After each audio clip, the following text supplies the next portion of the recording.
In this video, I will present the life of the British scientist Charles Darwin and the effects his findings would come to have on the current-day British society. Throughout his entire child and adulthood, Darwin was absolutely obsessed with observing nature. He studied almost anything, from insects to his own family members.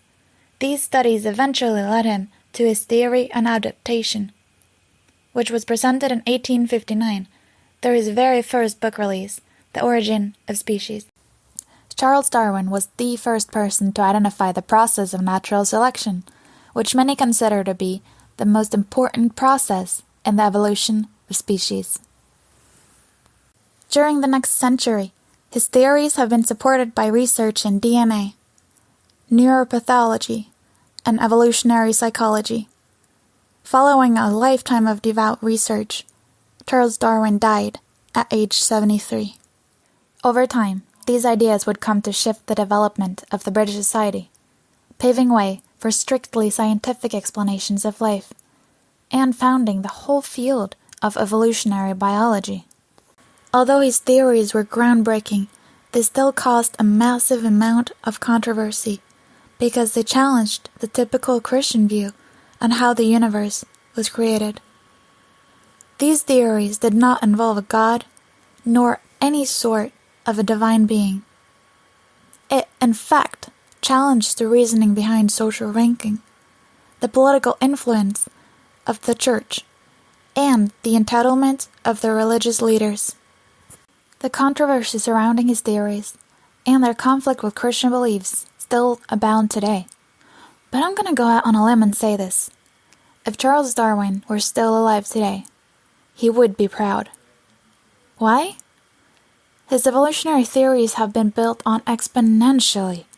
They allow us to question typical religious beliefs, paving the ways for people to question religious influence on society. The controversy surrounding his theories and their conflict with Christian beliefs still abound today. However, the general acceptance of Darwin's theories have not made religion excess in the modern British society. The theory of evolution does not provide answers to moral questions, and without caution, it can be grossly misapplied. Social Darwinism is an example of this. The application of Darwin's theories are here being used to bolster racist arguments. Perhaps the most prominent example of this was the Nazi policy of eugenics during the Holocaust. Today, Darwin's theories are introduced to young Brits through their education.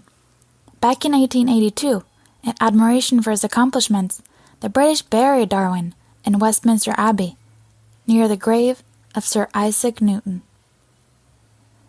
Charles Darwin came up with a theory so radical and visionary with such diverse applications that it resulted in such an intense debate, and he is recognized as one of Britain's greatest historical figures and scientists in regards to his impact on British society.